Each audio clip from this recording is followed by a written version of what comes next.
Irrupciones en el MAC. Arte, ciencia, tecnología y sociedad.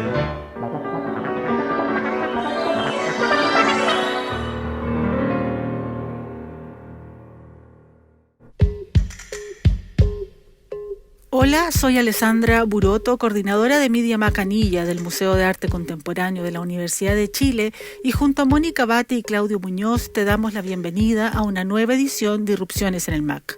Esta tarde cerramos la serie de 4 sesiones dedicadas a conversar con el investigador chileno radicado en Berlín, Diego Gómez Venegas, quien se ha especializado en arqueología y teoría de medios. Tomando como punto de partida su investigación doctoral sobre el proyecto Cybersyn o 5, para Diego hay 4 hebras o conceptos que nos pueden ayudar a entender dónde en realidad nos situamos hoy en la relación entre lo humano y la tecnología.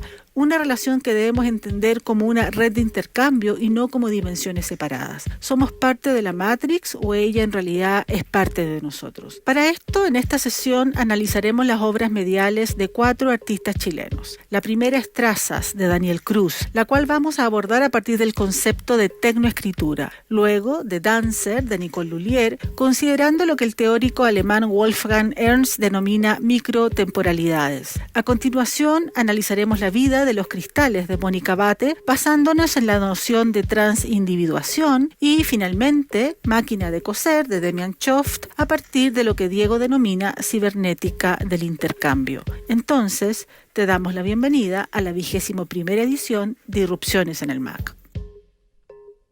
Hola Diego, nuevamente estamos en una nueva sesión, la sesión 21. ¿Cómo estás por allá? Hola Mónica, yo muy bien, muchas gracias. ¿Y ustedes? Muy bien, gracias. Todo bien acá. Empezando primavera ya, lo cual se agradece. Sí, nos acompaña Claudio Muñoz también, mencionarlo, está ahí detrás de las cortinas, pero ahí está, siempre. Sí, saluda a Claudio, Alessandra, Mónica, todo un abrazo grande para partir. Gracias, para iniciar esta sesión. Bueno, esta es la 4ª sesión que vamos a conversar contigo y bueno, tenemos que recordar más o menos de dónde venimos y por eso quería invitarte a iniciar hablando en un sentido de retomar aquello que iniciamos ya hace 4 sesiones, en donde comenzamos hablando acerca de la arqueología de medios, de lo que tú estás estudiando allá en Berlín, de esta idea de metodología que propones, y en la última sesión hablamos también ya más puntualmente del proyecto Cybersyn que estás llevando como investigación. Si nos puedes hacer un poquito un pequeño resumen recorrido para entrar en materia. Sí, por cierto. Bueno, primero, muchas gracias por esta invitación reiterada y extendida. Espero que a la gente le entregue algo estas 4 sesiones. Yo feliz de contarle algo más. Bueno, sí, partimos hablando de arqueología de medios, ahí tiramos en la primera sesión de esta invitación, seguimos profundizando en eso, y la sesión número 3, que fue la anterior, hablamos del proyecto Cybersyn propiamente tal, que es lo que yo estoy investigando a través de esa metodología que llamamos arqueología de medios. Y para no reiterar cosas que están en los otros podcasts, solo decir que me gustaría recordar dónde terminamos esa tercera sesión, la sesión anterior a esta, que fue en ese momento donde dijimos, hay algo en el proyecto Cybersyn súper interesante que pasa cuando en las fábricas, en las industrias que se conectaron al proyecto Cybersyn, luego de cuantificarse los procesos de producción, esa información ya codificada en código en un formulario de papel, se llevan hasta una sala, hasta una oficina, donde hay una persona, probablemente una secretaria, una señora, una joven secretaria, todavía no lo sabemos, y tiene que mecanografiar esa información que le fue seguramente imposible entender, en un teleimpresor, en una máquina teleimpresora Telex, que lo que hace es esos códigos ingresarlos como señales a una red de cables mayormente, pero también una red que se podía comunicar por microondas, etc. Es decir, hay un momento donde información que es convertida en datos, procesos productivos, energéticos, son convertidos en datos en los talleres de la fábrica. Se inscriben en un papel, se registran en un papel y luego son convertidos a través de un tecleo, ¿no?, de un proceso mecanográfico, en datos puros que viajan como señales. Son esos datos los que recorren esta red de Telex, llegan a un nodo y se procesan. Pero nos interesaba mucho esta idea de esta persona anónima, por así decirlo, porque no sabemos quiénes son, no han sido nombradas estas personas como sujetos que participaron activamente en el proyecto y que sin duda lo hicieron. Y que son anónimos plenamente. Son anónimos. Y lo más interesante es que no solamente en este tipo de proyectos, en este proyecto en particular, más bien es anónimo, sino que en otros proyectos similares en la historia de la tecnología y los medios suelen ser personajes anónimos. También se dijo algo al respecto en la última versión. Esta idea de anonimato es interesante, no solamente para tratar de reivindicarla como sujeto importante en este tipo de historia, sino también porque nos permiten vincularnos a un espacio teórico que probablemente es interesante, que esta idea de anonimato puede empezar a sugerir que la identidad de sujeto en estos acoplamientos humano-máquina también se empiezan a diluir. Estamos hablando en términos teóricos, en términos conceptuales, pero no hay que perderlo de vista. Bueno, ese momento donde esa persona, esa mujer teclea esta información, la mecanografía, es un punto tensional, ya es importante del proyecto CyberSyn, a partir del cual yo quisiera tomar 4 hebras. Le llamo hebras, pero son conceptos que nos ayudarán a proseguir este camino que yo les propongo, que es ahora llevarlo a la práctica de las artes mediales propiamente tal. Esas hebras son, solamente para nombrarlas ahora, la primera le llamo tecnoescritura, y que suena evidente en este momento donde empiezan a haber escrituras dirigidas por las propias máquinas, ya iré algo más sobre eso. La segunda hebra la llamo microtemporalidades. La tercera hebra la llamo transindividuación, también voy a decir algo al respecto. Y la última, la cuarta, cibernética del intercambio. Todo eso yo lo tomo a partir principalmente, no únicamente, pero principalmente a partir de este momento que se dio en el proyecto CyberSyn, donde, vuelvo a insistir, mujeres en oficina, en la misma fábrica, tenían que mecanografiar información que les llegaba en formularios de papel para ingresarlas a la red y así alimentar el sistema, por decirlo en simple. Y para eso, Diego, tú has escogido un grupo de artistas y obras específicos. Cuéntanos de ese panorama que es por donde vamos a entrar en estas hebras. De hecho, cada artista, cada obra para ti va a representar este ejercicio a partir de estos conceptos, ¿no? Sí, lo nombro ahora mismo. Cada hebra precisamente quiero vincularla a una obra, y así es la práctica de un artista medial chileno o chilena. La hebra que llamo tecnoescritura la quiero vincular a la obra Traza de Daniel Cruz. La hebra que llamo microtemporalidad la quiero vincular a la obra The Dancer de Nicole Lullier. La hebra que llamo transindividuación la quiero vincular a la obra The Life of Crystals, coro del aquí presente artista Mónica Abate. Y la hebra cibernética del intercambio la quiero vincular a la obra Máquina de coser de Demian Schoff. Entonces, ese es el recorrido que lo invito a hacer, y si quieren, parto ya con la primera, tecnoescritura y la obra Traza de Daniel Cruz.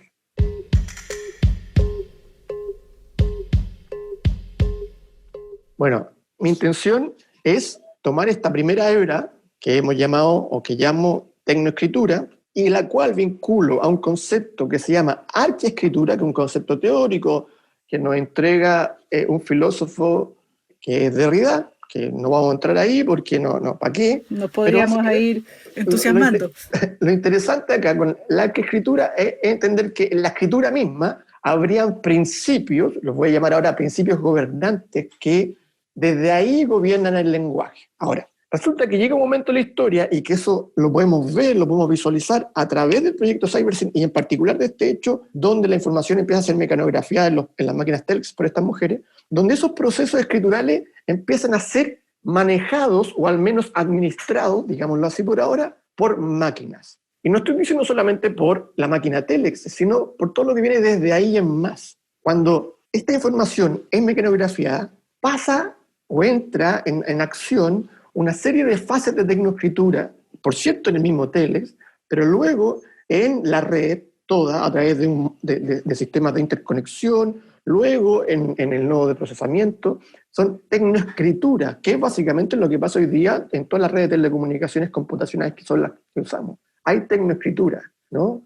El computador escribe y reescribe la información, y a eso es lo que yo estoy llamando tecnoescritura. Diego, perdón, ¿te puedo Sí. Sí, por cierto. Perdón, te puedo hacer una preguntita. Cuando hablas de la tecnoescritura, ¿te refieres a la cuestión mecanicista o también está involucrado el asunto del código de codificación, o es más que eso incluso? Yo creo que son las dos cosas, y más que eso. Porque estamos hablando, cuando yo quiero hablar de tecnoescritura, o cuando les propongo este concepto de tecnoescritura, que probablemente alguien más lo usa, o sea que no me lo quiero apropiar, hablamos de cuestiones mecánicas primeramente, ¿no? Claro. Que es lo que pasa en el ejemplo el telex, de las anónimas. en el telex, pero sí. Luego hablamos de procesos de codificación, decodificación y nuevamente codificación y algunos loops en ese sentido, que es lo que básicamente constituye la computación moderna desde más o menos 1936, cuando Alan Turing inventó la máquina universal de modo conceptual y que se fue implementando ya a partir de los 40, los 50, etc. Cuando llegamos al año 71, 72, 73, que cuando CyberSync se empieza a desarrollar e implementar, esto ya están dando de manera clara, ¿sí? Entonces tenemos procesos de codificación y decodificación de datos, de información y datos, que básicamente son procesos tecnoescriturales. Pero lo interesante es que en eso también participan seres humanos, muchas veces sin conciencia de que están participando de esta escritura, y eso es lo que me parece más interesante, y además eso es lo que me parece también puede constituir un vínculo para este proyecto que desarrolla Daniel Cruz y que montó, si no me equivoco, en el MAC, Quinta Normal. Lo digo, si no me equivoco, porque de todas las horas que les propongo recorrer, curiosamente, yo solamente he visto en persona una. Todas las horas las conozco solamente por internet, que curiosamente es solamente, o es principalmente, un gran sistema de tecnoescrituras. Exactamente. Entonces, yo solo conozco estas informaciones, que son estas obras, que además de obras son informaciones, a través de sistemas de tecnoescritura, lo que no solamente una ironía, es interesante. Diego, te iba a comentar algo, porque efectivamente la pregunta de Mónica hace mucho sentido, porque se podría entender la tecnoescritura desde las tecnologías al servicio de la escritura humana, por ejemplo, pero tú estás permanentemente apelando, y eso es lo desafiante de esta perspectiva, a esa etapa última de que comentamos justamente en CyberSync, que tiene que ver con el proceso, más bien el acoplamiento, máquina sociedad chilena, ¿no? En esa etapa, cuando hablábamos de las muy probablemente secretarias que mecanografiaban los datos que un ingeniero anotaba en una ficha, el acto de mecanografiar mediante ya una máquina, pero era una escritura humana que se servía de una herramienta, luego pasaba a una fase de expansión que tiene que ver con el procesamiento de datos para convertirlo en información para la toma de decisión y modelamiento. Pero también se hace interesante justamente con lo que tú señalas ahora, que tiene que ver con la inteligencia artificial, digamos, porque hemos estado sumamente como involucrados en todo el procesamiento complejo de Internet, en el tránsito de datos, pero siempre se ha estado enfocando un poco a la inteligencia artificial, y entonces en este sentido, de alguna manera esa es una inteligencia mixta, no es solo artificial. Casi como que da la sensación de que hasta el concepto de inteligencia artificial, puesto así, estaría en cuestión también, o podría mutar. Estoy hablando desde una simplificación de los conceptos. Sí. Bueno, era una preguntaza que se ha tratado sin duda mucho, y bueno, primero yo propongo que a lo mejor podemos posponer eso en particular porque lo vamos a tocar principalmente a través de la cuarta hora, y no porque sea distinto, sino porque más que nada para ordenarme, para que sea un poquito, para que vayamos como en niveles, viendo cómo esto es un escalamiento, ¿ah? No es que, lo que yo trato, a ver si logro mostrarle hoy, es que, al menos de mi perspectiva, no se trata de obras que están hablando de cosas muy distintas.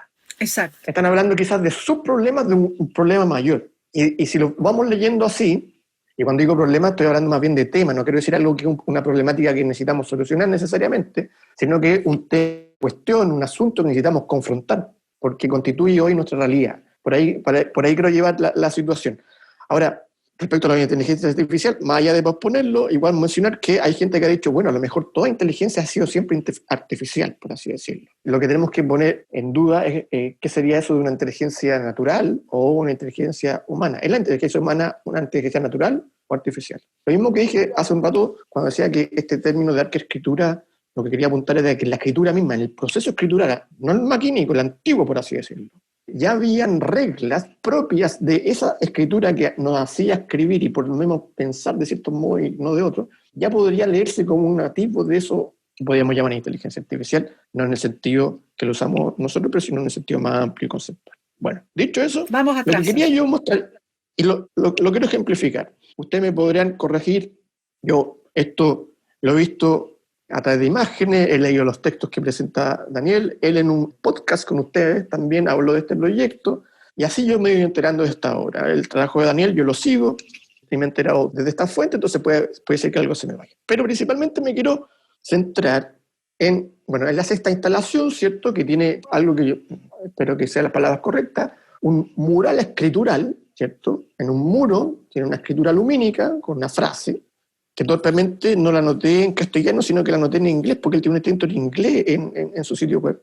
Y tiene frases súper interesantes, la voy a leer en inglés y vamos traduciendo. We are unavoidable data to pattern of numerical synthesis with which we coexist. Somos data inevitable de los patrones numéricos en síntesis con los cuales coexistimos, algo así. Él, frente a eso, ¿no? Él tiene una mesa que hace parte importante del trabajo, pero también tiene parte de esta obra que hay en Internet, donde él va construyendo mapas a través de mapas de recorrido, trazas, ¿no? Huellas que vamos dejando, huellas que voy acá a jugar, escribimos sin darnos cuenta. Y en particular esas huellas son tomadas de datos de tarjetas de viaje, de transporte público de Santiago.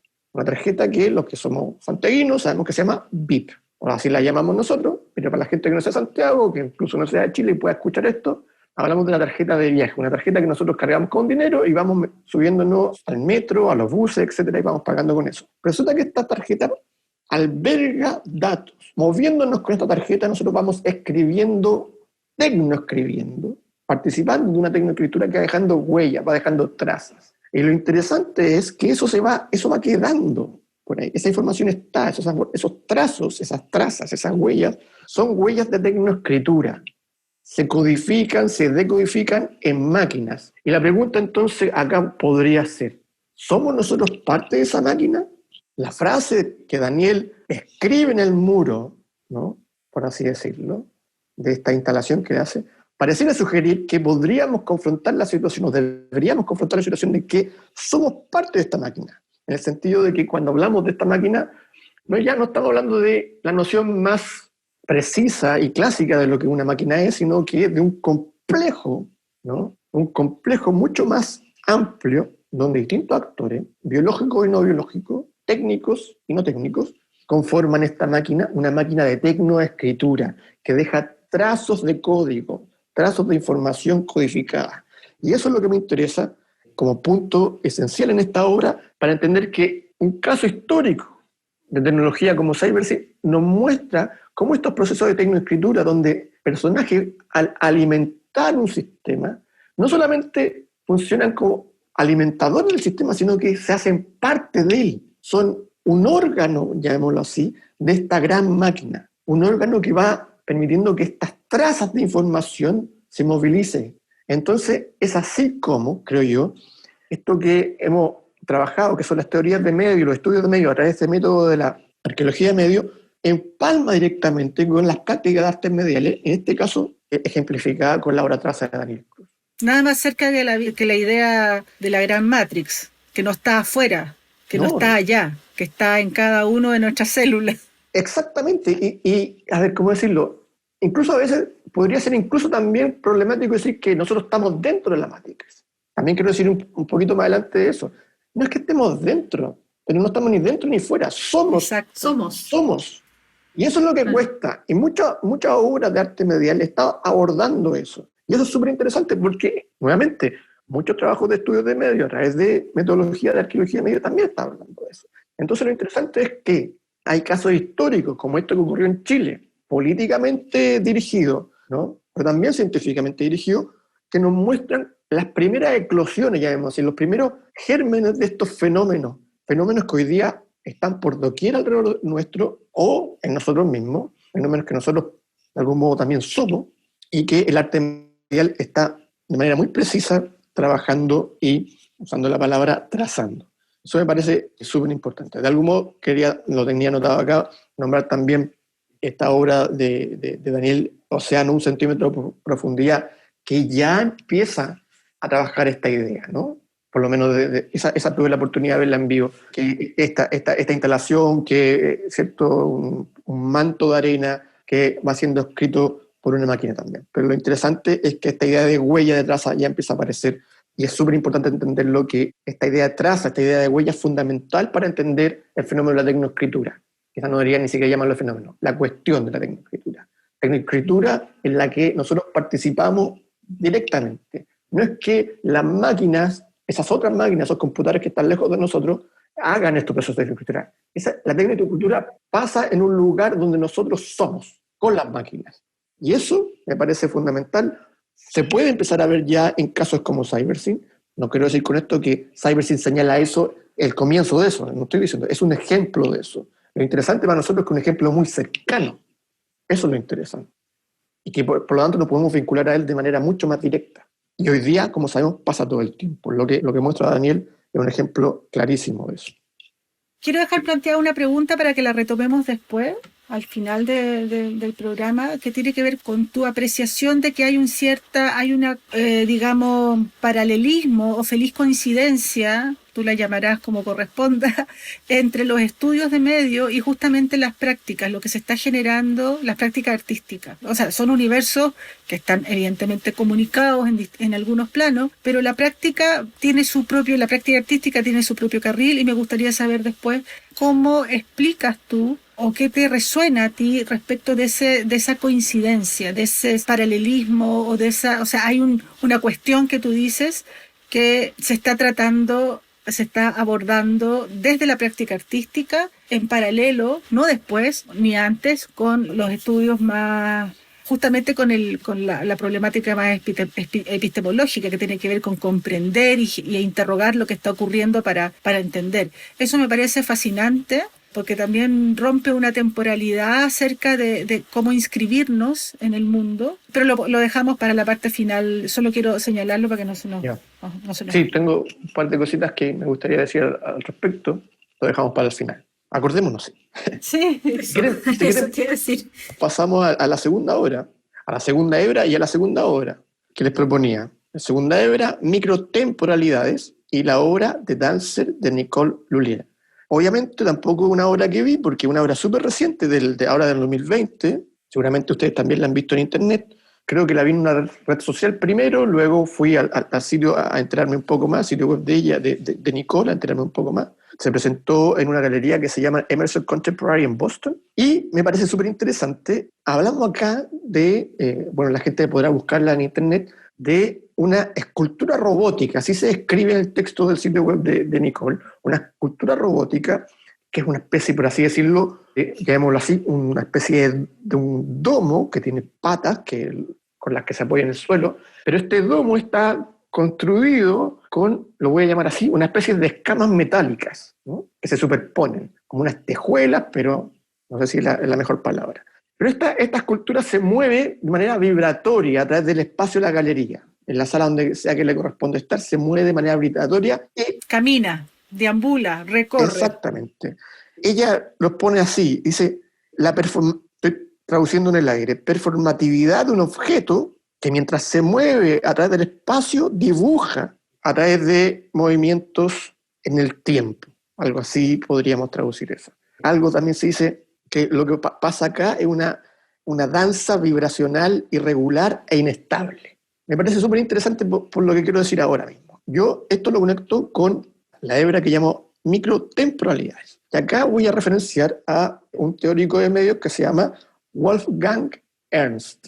Y él usa esta palabra y la cambia un poco, este concepto de microtemporalidades, y él habla de microtemporalidades para hacer acento, para hacer un énfasis en que existe un espacio de microtemporalidad que configura otras realidades. Se refiere particularmente a el espacio de microtemporalidades que ocurre tecnológicamente al interior de los computadores. Y acá una cuestión súper sencilla, por decirlo así, los computadores, como sabemos, funcionan con procesos que avanzan al milisegundo. Un bit de información es escrito y luego borrado al milisegundo para que los procesos de memoria digital operen. No creo que sea necesario ir mucho más allá, pero esa operación que ocurre en milisegundos constituye una cuestión fundamental, primero para la computación moderna, pero luego para las formas que, con el tiempo, con las décadas, las sociedades y los individuos humanos han aprendido, tomado, abrazado para conocer y para percibir.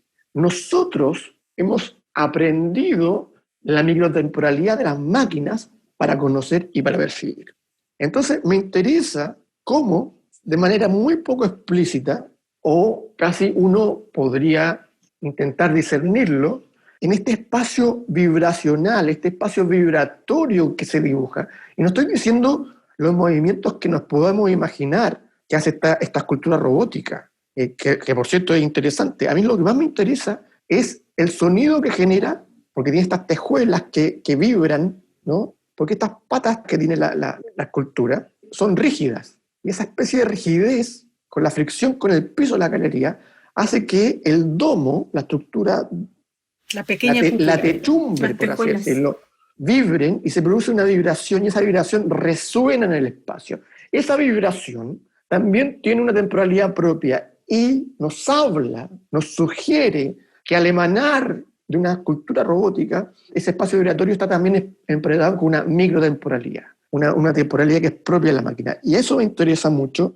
y eso también está en CyberSyn, mucho más oculto de lo que contábamos hace un rato con la primera hebra, pues es muy a profundidad, muy en el fondo de las máquinas técnicas propiamente tal en este caso, donde esos microprocesos ocurren a un nivel de microtemporalidad. Pero finalmente esos microprocesos y esas microtemporalidades terminan volviendo a nosotros como información codificada para nuestro entendimiento en un punto y se hacen parte de nuestro conocimiento y así parte de nosotros mismos. Entonces, esta relación entre las macrotemporalidades de la historia, ¿no? Que cuenta la historia, la antigua historiografía que cuenta, nos habla del conocimiento del mundo y de la historia del hombre a través de los siglos y de grandes épocas, y luego las temporalidades reales que nosotros vivimos en el día a día, también se encuentran con esas temporalidades que ocurren dentro de los computadores. Se encuentran de manera bastante oscura, por así decirlo, sin que nos demos cuenta, y la extrañeza que producen esculturas como las que nos presenta Nicole Lhuillier con The Dancer, nos invitan, creo yo, así lo quiero leer, a pensar que existe un espacio de microtemporalidad que constituye también una microtemporalidad, ¿no? Que va a volver inevitablemente a nosotros. Esa extrañeza que ella saca y pone en una galería ocurre sin que nosotros nos demos cuenta en cada momento en que interactuamos con máquinas. Pasaba inicialmente en el mismo momento que estas mujeres mecanografían la información, esa información se va, se procesa, llega a cierta otra oficina donde esa información se lee. Todo eso se ha construido a través de procesos de microtemporalidades. Son ondulaciones finalmente de señales. Y eso se presenta de algún modo también como una extrañeza con la obra de Nicole, en mi opinión.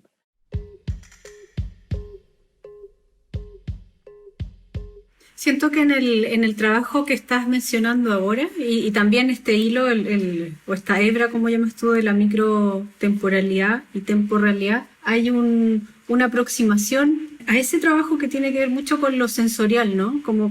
Que son como ciertas percepciones que no van de la mano con lo culturalmente adquirido, sino que es una cuestión más vivencial, que creo que está súper interesante eso. Porque además que ese trabajo de Nicole tiene esta característica de que es un ser enrarecido de alguna manera, ¿no? Que se percibe como vivo, pero salta y tiene un comportamiento extraño, ¿no? Y se llama el bailarín, además, o la bailarina. Exacto. Bueno, a mí eso quizás es una de las cosas que más me atrae personalmente de ese tipo de obra, que cuando nos presentan una máquina extraña, donde, y no quiero necesariamente irme al psicoanálisis, pero donde nos reconocemos de algún modo. Vemos ahí algo, y acá la palabra resonancia tiene mucho que ver, que resuena en nosotros. Y no solamente porque personalmente, probablemente ustedes tampoco, no estuvimos en esa galería, no, de esa resonancia no la sentimos carnalmente, pero a pesar de eso, al verla, hay algo que nos resuena. Y lo que quiero sugerir yo es que esa resonancia no solamente en reconocer ahí algo que eventualmente puede ser algo vivo, sino al revés, que quizás dentro de nosotros hay algo, entre comillas, muy entre comillas, no vivo, algo maquínico, que se encuentra con esa extrañeza. Y eso es 100% experiencial, 100% estético, pero hablamos de una estética de los medios. A mí, cuando hablamos de estética, los medios, estética medial, tiene que ver con eso. No solamente reconocer lo humano en las máquinas, sino de repente reconocer lo maquínico en nosotros. Y yo creo que este tipo de obras, como las que nos presenta Nicole, con The Dancer, nos llevan a ese encuentro. Y es increíble porque tomando eso que tú estás señalando, inmediatamente pienso en otra obra que está ingresando, que es una obra compleja, porque es una instalación de varios elementos, que es de Lira, justamente, de Nicole Lhuillier, donde hay otras entidades, otras esculturas robóticas, junto con esculturas sin movimiento, que componen una especie de constelación de relaciones. Entonces, parece que está en el núcleo o en el aspecto relacional aquella especie de identificación de lo maquínico ya no como una cosa estática, como en esta idea de la máquina afuera, ¿no? Ese elemento extraño que no somos nosotros, ese afuera, versus un presentar artefactos que nos hablan en una especie de fibra muy primigenia, ¿no? Reconocemos cierta relación genética con ello. Hay una cosa, no sé, más de origen ontogenético incluso, como interesante, un reconocimiento de capas de especies, digamos, estamos hermanados. Efectivamente, y creo que eso nos empieza a empujar de a poquito ya hacia la tercera hebra y la tercera obra que me gustaría mencionar, esta cuestión de, vuelvo a insistir, reconocernos no como otro ahí, sino como una especie de semejante o una línea semejante que nos conecta con eso que estamos viendo. Normalmente se ha hablado de la extrañeza, y sin duda que hay una extrañeza, reconocer a eso que está ahí como algo otro, pero lo interesante es que también podríamos hablar acá de que podríamos reconocer eso otro en nosotros mismos. Y ese fenómeno, o esa cuestión, me parece especialmente interesante. Y ahí aparece esta tercera hebra que la nombré hace un rato como transindividuación, y que aquí lo voy a agregar, intencionalmente no lo quise nombrar antes, una especie de apéndice a esta hebra que yo le llamo ser-red. Y esto yo lo conecto con la obra de Mónica, aquí presente, The Life of Christas Coro, que es curiosamente la única que tuve la oportunidad de ver en persona en una de sus versiones, cuando se presentó en el Patio Domeico de la Universidad de Chile, si no me equivoco, para lo que fue entonces... La Casa Central de la Universidad de Chile. Sí, la Casa Central de la Universidad de Chile, el Patio Domeico, para el Foro de las Artes en el año 2007, Mónica, ¿puede ser? 2017 fue, sí. 17. Sí. Bueno, también, sin embargo, me he informado más de la obra siempre a través de la red, y lo que me interesa es que lo que hace Mónica es, ella me corregirá, así lo leo yo, vincularse a un espacio de ciencia, de experimentación con una tecnociencia, arte y tecnociencia, para comprender o trabajar con los procesos de los cristales de Rothschild, que tiene esta capacidad piezoeléctrica, ¿no? De producir un sonido con electricidad. Una electricidad que se puede generar a partir de operaciones o funcionamiento de los mismos cristales, ¿no? Modo de evolución de los mismos cristales hacen que se genere este impulso eléctrico que producen sonido, piezoeléctrico.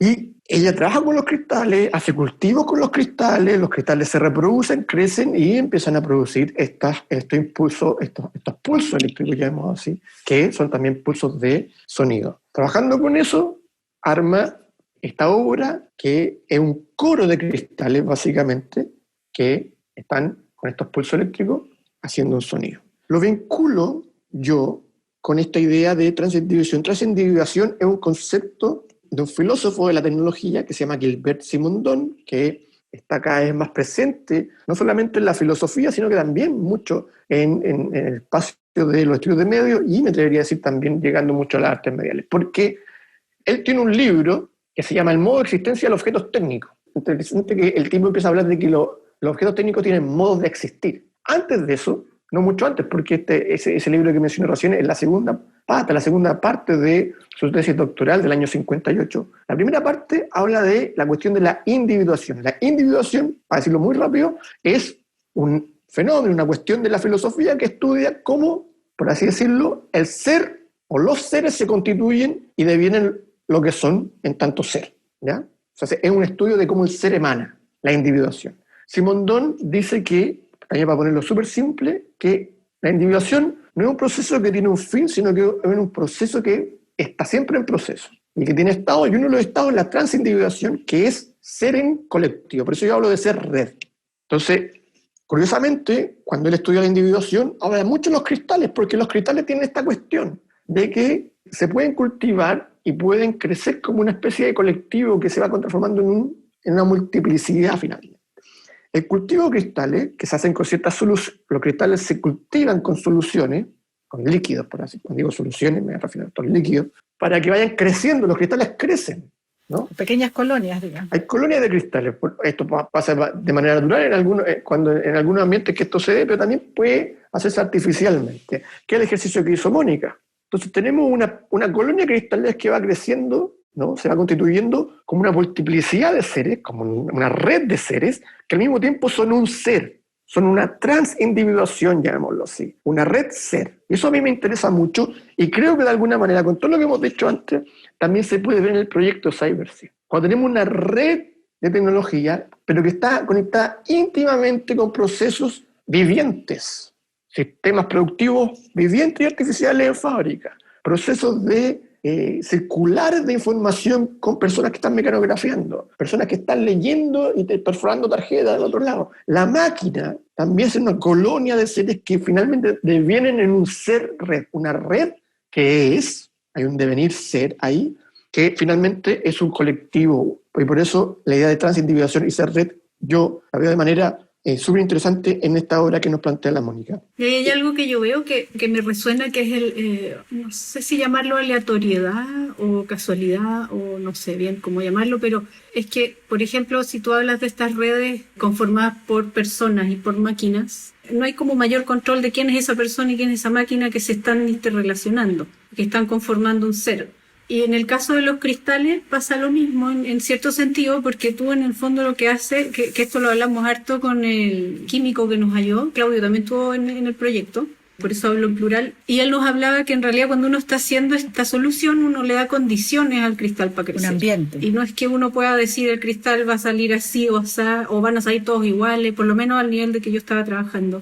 Entonces esa red se conforma también, tiene como una autonomía de conformación. Una manera. Y creo que en el proyecto que tú describes también, ¿no? En CyberSyn también pasa un poco lo mismo. Esas personas tampoco estaban siendo tan conscientes de ser parte de la máquina. Bueno, interesantísimo. Para hacer un paralelo súper sencillo, quizás injusto, el equipo que trabajó haciendo este proyecto, de algún modo tomó una posición similar a la, llamémoslo así, a la que tenían estas personas mecanografiando la información. Estaban informando algo, ustedes lo hicieron trabajando con soluciones, Salina o no, qué sé yo, para que esto, pero lo que pasaba de ahí en más era algo que tenía cierto espacio de autogeneración, algo que se reproduce con cierto grado de autonomía o con un cierto grado de indeterminación, como dices tú. No hay claridad de esto, exactamente para dónde va a ir esto.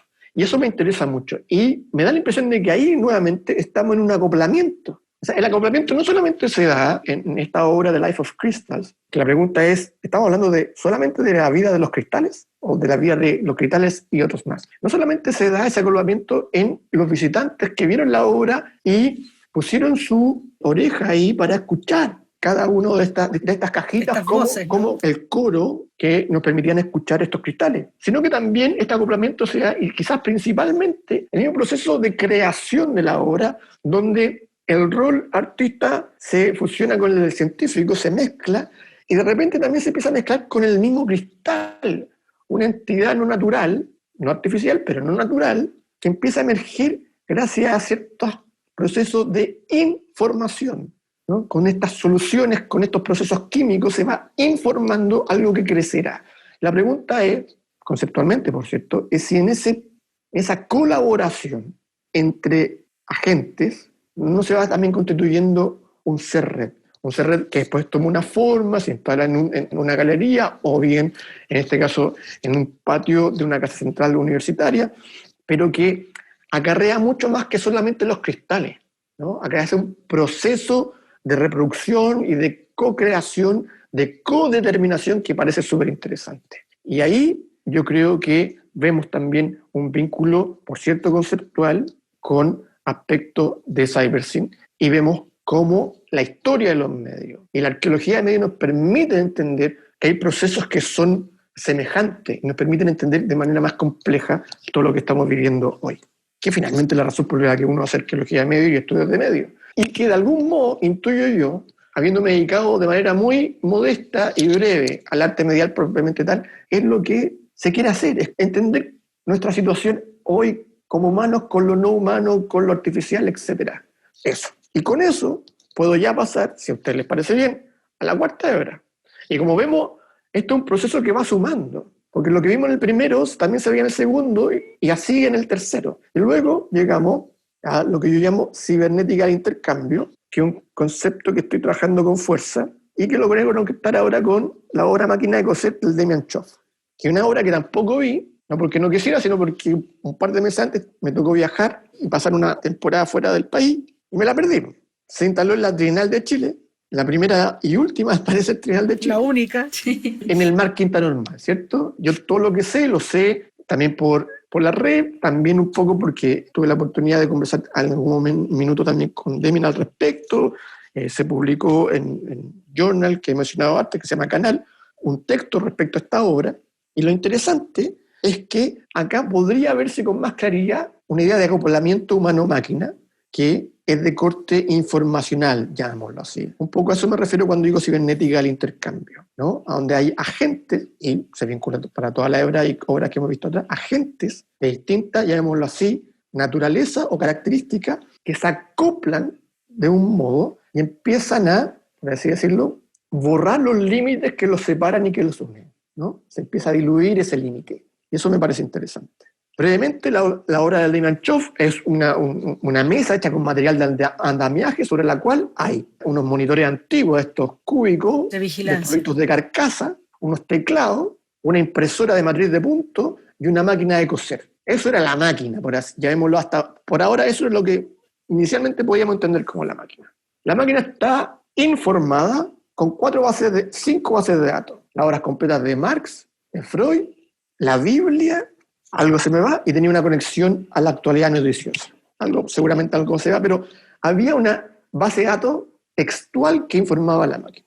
En un video que una entrevista que hizo Daniel Rey en ese minuto a Demian describe brevemente esto como un chatbot, porque básicamente era un chat. La gente que asistía a esta obra era invitada a chatear con una máquina. La máquina te invitaba a, decía así, descoser ciertos conceptos y empezaban una serie de preguntas.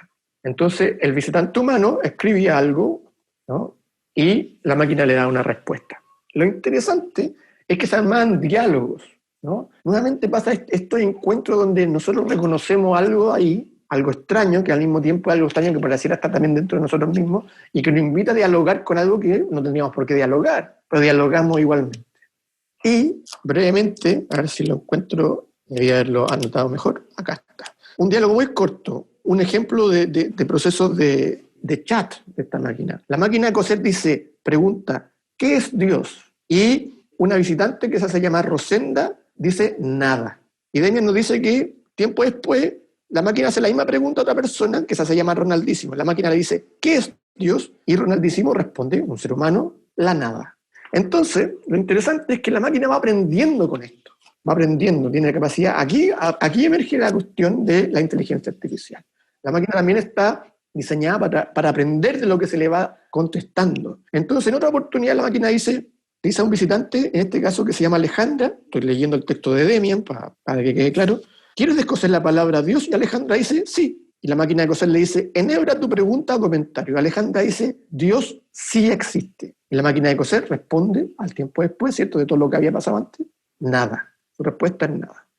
Entonces, esta máquina va aprendiendo, ¿no?, informándose con conocimiento humano, por así decirlo. Entonces, la pregunta que cabe es, en este acoplamiento, un acoplamiento que es claramente de tecnoescritura, un acoplamiento de tecnoescrituras, mejor decirlo en plural, donde hay una extrañeza porque nosotros reconocemos hay algo familiar, ¿no?, que pareciera ser humano, pero quizás también reconocemos nosotros algo que no es humano y que nos vincula a eso no humano, que está ahí, que es la máquina. Eso me parece interesante. Este acoplamiento humano-máquina, entonces, podría hablarnos, ¿no?, también de esta idea de hacer red. Aquí también empieza a surgir un algo que no es puramente individual, sino que es transindividual. Empieza a surgir un nuevo ser, con estas procesos de información a través de tecnoescritura, de humanos hacia máquinas, pero también de máquinas hacia humanos. Hay un feedback que parece súper interesante y que la obra de Mier lo pone en la mesa, en una mesa, literalmente una mesa de manera brutal, por así decirlo,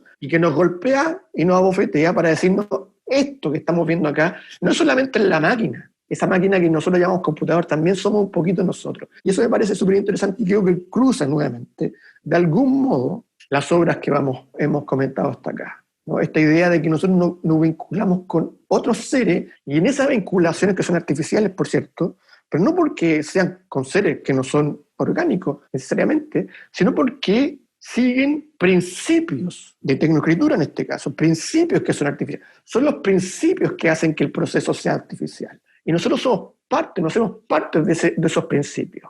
Recordemos que la palabra principio, etimológicamente, se liga a esta idea de arqué. Arqué significa comienzo y por lo tanto también principio.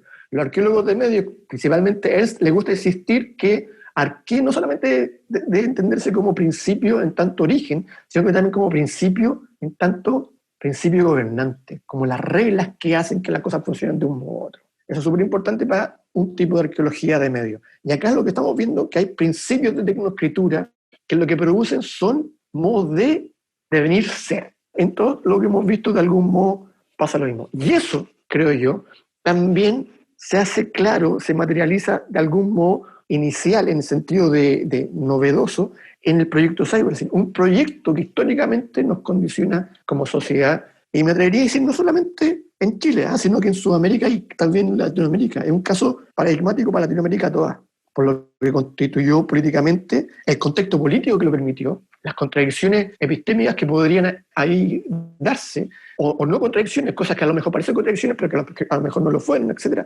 Todo eso es un paradigma, creo yo, para Latinoamérica toda. Y entonces nos permite acercarnos mucho más a este tipo de cuestiones, no quiero llamarlos fenómenos, cuestiones. Es decir, lo que quería mostrar con este recorrido súper rápido a través de esta obra es que seguramente tiene un montón de ripios, y eso, la idea es dejar la conversación abierta, es que obras contemporáneas de arte medial nos permiten también vincularnos con procesos históricos que venimos viviendo hace mucho. Nuestra sociedad en particular con Cybersyn, pero las sociedades todas con otros proyectos, con otros procesos. Entonces podríamos decir que de algún modo el arte medial también es una práctica de arqueología de medios. La práctica de arte medial, a mi entender, es probablemente no toda, pero muchas de ellas, y no necesariamente de manera consciente, y acá será cada artista que tendrá que tomarlo o no tomarlo, pero como yo lo leo, hay una arqueología ahí, se están buscando los principios, las formas con que las cosas operan, y esas cosas son agentes, algunos orgánicos, otros no orgánicos, algunos humanos, otros no humanos, y van transformándose en multiplicidades, en colectividades que debieran en ser. Y eso a mí me parece que es una cuestión súper importante de estas ecologías mediales en las que estamos inscritos y de las que somos parte y de las que nos hacen ser lo que hoy somos. Eso es un poco lo que yo les quería comentar hoy. Espero que les parezca con sentido. Me he esforzado hasta donde puedo ir. Súper sentido, nos hace mucho sentido, claro que sí.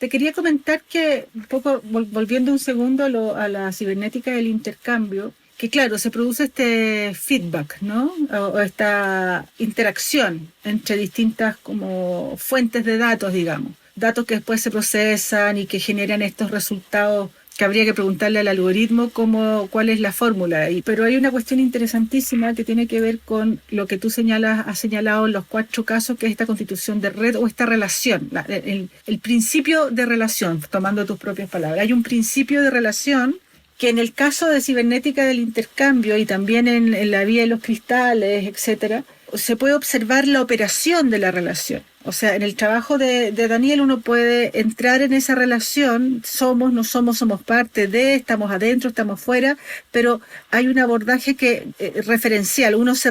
La obra refiere a un fenómeno, a algo que nos define o que nos condiciona o que nos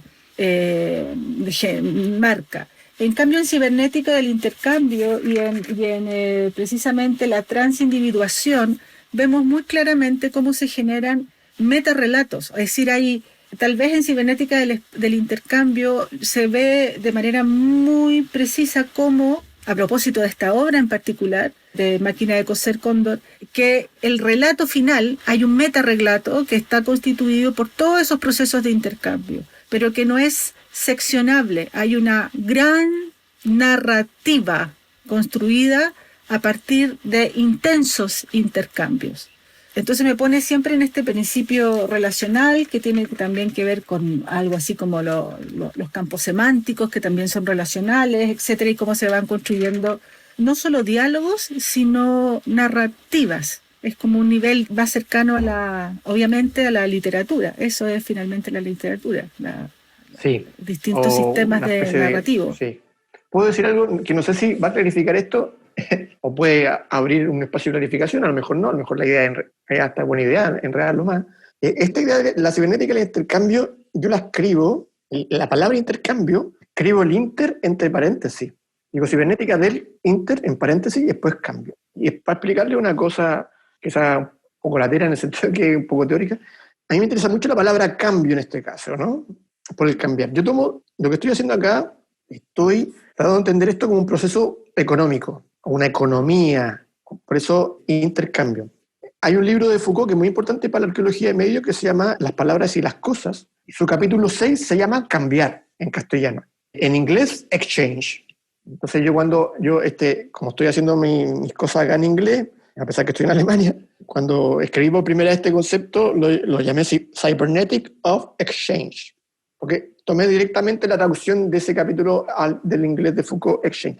En ese capítulo Foucault traza, por así decirlo, el surgimiento de la economía moderna, la economía en la modernidad, que son procesos de intercambio, podríamos decir, pero lo tradujeron en español como cambiar, el acto de cambiar, como cuando uno cambia dinero, a eso me refiero. Pero parece interesante entender estos procesos con las máquinas hoy como un proceso de intercambio o de cambio. Lo que se están cambiando es información, pero información que de algún modo quizás, data en realidad, constituye valor. Y me interesa pensarlo así en tanto economía, o puede ser interesante también recordar que economía se puede entender no solamente como la visualizamos siempre, sino que vinculada a su origen etimológico en oikos. La palabra griega oikos y oikonomía. Oikos significa hogar.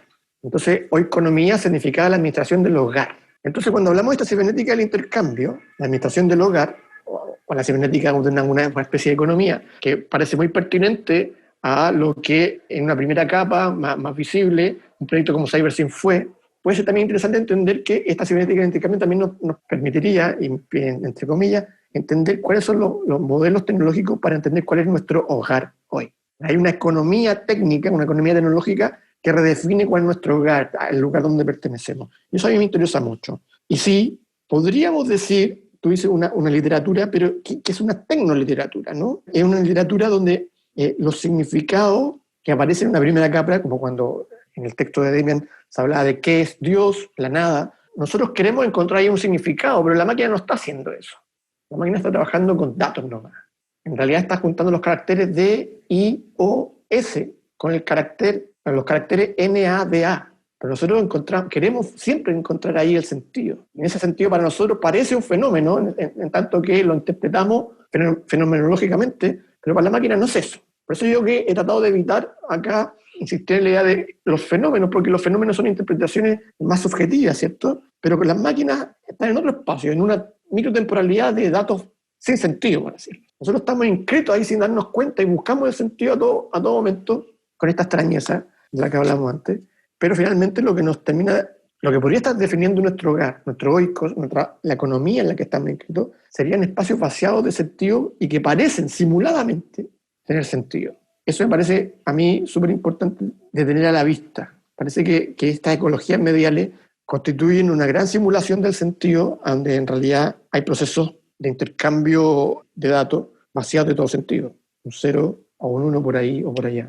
Diego, y tomándome un poquito de algo que dijiste antes, que tú hablaste de que la obra de arte contemporánea o el ejercicio del arte contemporáneo, tú dices que vendría siendo una práctica de la arqueología de medios, como llevado a la práctica, ¿no? Lo comentaste en algún momento. Sí, pero no una práctica no quiero como supeditar algo a lo otro. Bueno, yo insisto, siempre digo, y quiero insistir ahora, las prácticas de arte medial, siempre hago mucho acento en el medial contemporáneo.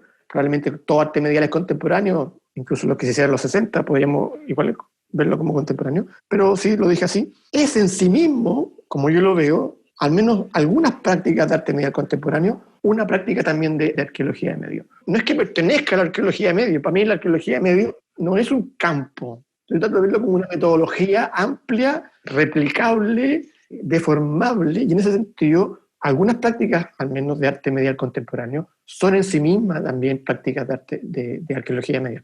Tanto que están buscando cuáles son los principios que gobiernan ciertos procesos, que son procesos estéticos, porque nos vinculamos a ellos con todo esto que hemos mencionado antes. Y siempre, de algún modo u otro, esos principios gobernantes de estos procesos, de estas operaciones, se enuncian o se anuncian en las obras. Así lo leo yo. Claro. Y en ese sentido como que me resonó también la idea del arte como generador de conocimiento. Me fui como para ese lado cuando mencionaste eso, y pensando un poco en que aún hoy en día está en discusión el cómo el arte se integra a la generación de conocimiento en la academia, ¿no? O sea, esta idea de que habla Henk Borgdorf también, del practice-led research, o sea, de cómo generas conocimiento desde la práctica artística. Y bueno, y todas sus variantes, por supuesto. Que yo creo que por ahí hay un cruce que podría ser interesante mencionar. O sea, yo creo que está totalmente vinculado con lo que estamos hablando. No lo hemos dicho así hasta ahora, pero claro, creo que de algún modo queda escrito cuando decimos que este caso histórico que fue Cybersyn se vincula por esta hebra a estas prácticas. Claro que estamos diciendo eso. Estas prácticas lo que están haciendo, están mostrando que hay procesos artísticos, que lo que hacen muestran procesos culturales, procesos tecnológicos, procesos históricos que están en marcha hace un tiempo y por lo tanto nos permiten conocer cómo eso surge. Los lenguajes, por cierto, del arte son distintos a los lenguajes de las ciencias más clásicas, incluso de las ciencias sociales, de la ciencia humana, pero lo que está ahí son, si queremos llamarlo así, hay lenguajes poéticos para generar conocimiento. Y lo que quizás debe pasar, al menos en nuestros países con más claridad, es que se construyan las alianzas para que eso se sistematice y se proyecte de manera más ágil. El ambiente del artista normalmente, con ciertas excepciones, es principalmente la práctica artística que se hace en talleres y que luego se monta en ciertos lugares. Y la sistematización de esa información, a lo mejor a otros lenguajes que puedan ser más palpables para terceros, puede estar en otros lugares. Por eso creo que una alianza, como lo ha sido por décadas, sino por siglos, entre ciertos espacios de las humanidades y las artes visuales, ha funcionado tan bien. Por eso yo creo que los estudios de medio, la teoría de medio, deben aliarse con las prácticas de arte medial, así como las prácticas de arte medial pueden aliarse o encontrar un aliado ahí. Porque es una forma más compleja y más rica de movilizar esos conocimientos que sin duda se están levantando desde hace tiempo, y como estamos viendo acá en Chile, desde las artes mediales. Las obras que tenemos, por cierto, lo de Daniel es el 2019, lo de Nicole es el 2020, son recientes, pero tu mismo proyecto, Mónica, por lo que yo entiendo, parte como un proceso el 2013. 12. Imagínate, el 12, lo del Demian el 2009.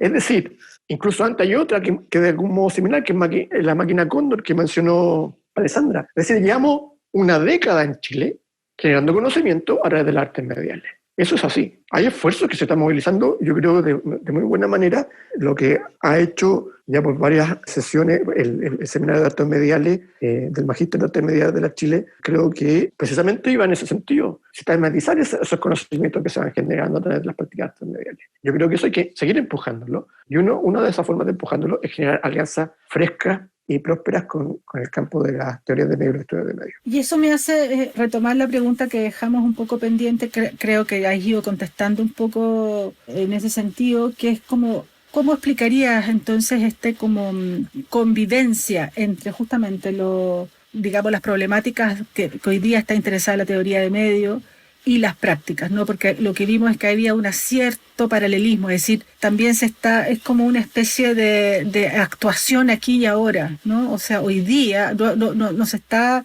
reflejando como en 20, o sea, no hay una... Y en eso me parece interesantísimo hacer una especie de distancia con cierta historiografía tradicional al menos, ¿no? Que necesita estirar el tiempo, estirarlo y volverlo analizable en términos, digamos, lineales, entendiendo que por supuesto que es una reducción lo que estoy haciendo, pero que necesita detenerse en un antes, un durante y un después, o en una proyección de futuro, pero básicamente congelar el tiempo, ¿no? En cambio acá hay como otra noción, una especie de noción de eterno presente, en el fondo, donde efectivamente las prácticas están aconteciendo aquí y ahora, no de manera casual, evidentemente, ya lo hemos dicho, y por otro lado, la necesidad de comprender lo que nos pasa, que es un poco lo que dijiste tú por ahí, tomo esa frase más o menos, que es como también desde la actuación ahora, desde mi propia contemporaneidad. Y eso me parece no solamente fascinante, sino muy intenso, porque no está solamente marcado por una pulsión de atestiguar el presente, sino también de comprenderlo en una especie de red también. O sea, hay una necesidad no de comprenderlo antes, los antecedentes, digamos, sino de el carácter relacional de los acontecimientos, algo que te obliga a pensar de una manera mucho más dialéctica la fenómenos, digamos, o los aconteceres.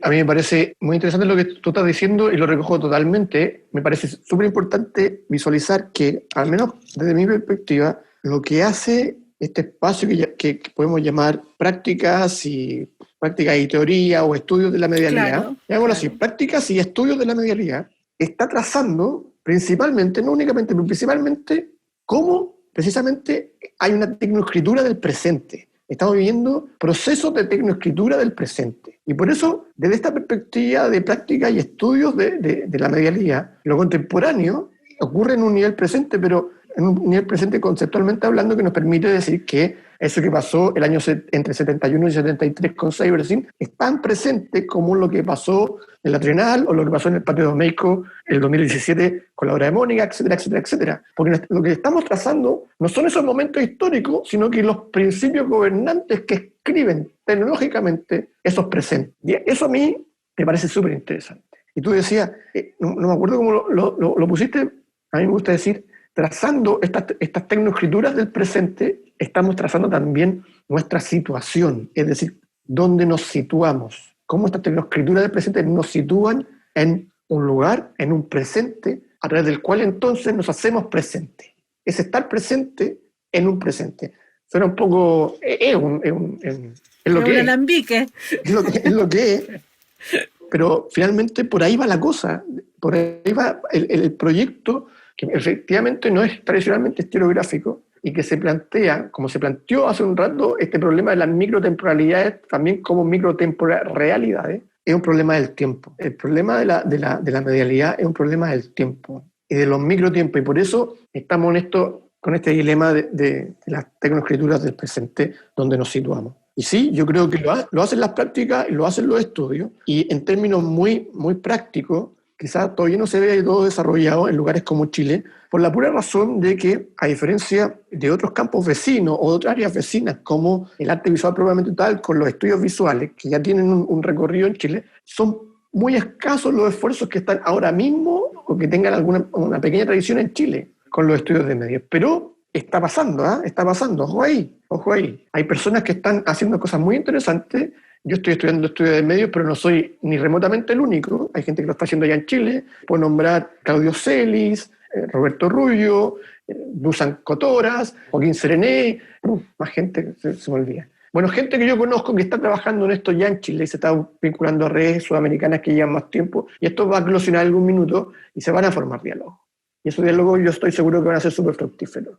Yo justamente estaba pensando en los estudios visuales, entonces, porque finalmente ahí hay una matriz, vamos a decir, hegemónica, en un sentido, ¿no es verdad? Pero que también podemos forzar algunos diálogos que digamos productivos hacia adelante. O sea, no solamente eso por la buena intención, sino por justamente poner en jaque determinados conceptos o principios, justamente, más bien dicho, ciertos principios que son importantes que empiezan a colisionar eventualmente para ver justamente, para enriquecer este planteamiento que tú estás diciendo de dónde estamos situados, porque finalmente también los estudios visuales, aunque tienen una, digamos, tendencia al análisis formal e historiográfico, pero formal finalmente, también, digamos, la obra de arte, también reconocemos en ella una pulsión por situarse desde de una temporalidad compartida, digamos. Entonces, ahí sería tremendamente interesante. Sí, bueno, los estudios visuales que tienen una tradición un poco más amplia en Chile en particular, creo que pueden también empujar mucho el desarrollo de los estudios mediales y así su vínculo con las artes mediales. Lo que intentamos hacer, cuando yo trabajaba en la Chile, lo que intentamos hacer con Cristian Gómez Moya, con este proyecto que llamamos precisamente Programa de Estudios Visuales y Mediales, fue tratar de crear una especie de sinergia que permitiera empujar este proyecto. ¿Sí? Ahora ese proyecto lo está empujando él, y él podrá contar en su minuto cuando corresponda más qué está pasando con eso, pero para allá va la cosa. Debería decirlo así, una subrama, un subespacio de los estudios visuales que está muy cercano a los estudios mediales, ¿sí?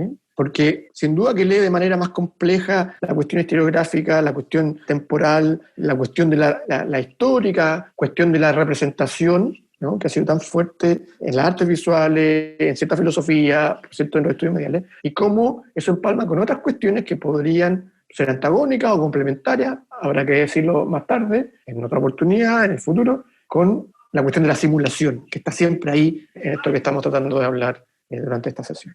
Queridos, tenemos que terminar. Sí, sin duda. Lamentablemente. El Claudio ya me está escribiendo así, pero... Desesperado. Sí, pobre. Bueno, oye, nada, para cerrar, quería agradecerte, Diego, por esta serie de capítulos, de sesiones, de irrupciones. Ha sido increíble poder hacer todo el recorrido, ¿no? de tanto de tu investigación como todos estos conceptos que nos has traído y toda esta visión personal y todo lo que has investigado, todo lo que has construido a partir de tu investigación. Así que nada, te agradecemos un montón todo el tiempo que te has dado para conversar acá con nosotros. Yo quiero agradecerle mucho a usted por la confianza. Decir quizás que lo que yo me he permitido hablar, claro, tiene cosas con investigación, pero la investigación de uno nunca es solo la investigación de uno. Y que yo haya podido o me haya dado el tiempo o la patudez de nombrar esta obra, así lo señala. La investigación de uno también tiene mucho que ver con la investigación de otros. Entonces, cualquier investigación finalmente creo debe entenderse también como una colectividad. Entonces, lo que yo he tratado de proyectar con ustedes, conversando también con ustedes, con lo que ustedes me van diciendo, solo habla de eso, que todos estos proyectos son proyectos colectivos de todas maneras. Insistir en eso, y por eso le agradezco mucho la oportunidad de conversar con usted, que finalmente, cuando nos olvidamos que estamos haciendo una sesión de podcast, termina siendo eso, una conversación, que siempre es lo más rico, ¿no? Bueno, muchísimas gracias, Diego. Espero poder tenerte en un futuro inmediato con irrupciones nuevamente a propósito de otras inquietudes. Creo que ha sido excelente, dijeron en muchas ocasiones, en respuesta, un poco en reacción a las sesiones anteriores, José Carlos Mariátegui, que bueno, en fin, varios.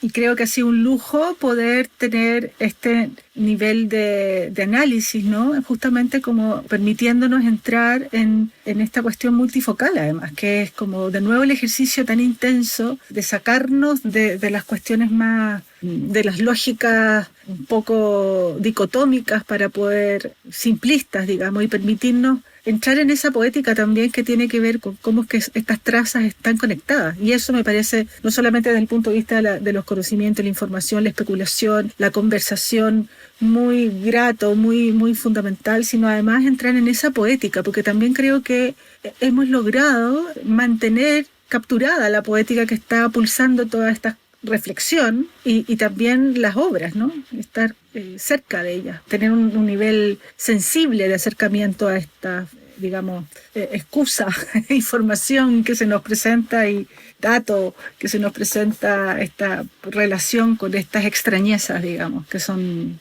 poéticamente nuestras. Muchas gracias a usted. El honor, el privilegio y la alegría ha sido mía. Así que le agradezco mucho. Abrazos grandes, cuídese mucho. Ojalá que no pase mucho tiempo hasta que nos veamos en persona y nos demos un abrazo. Nos podamos ver. Ojalá. Vale. Abrazos telemáticos para allá. Chao.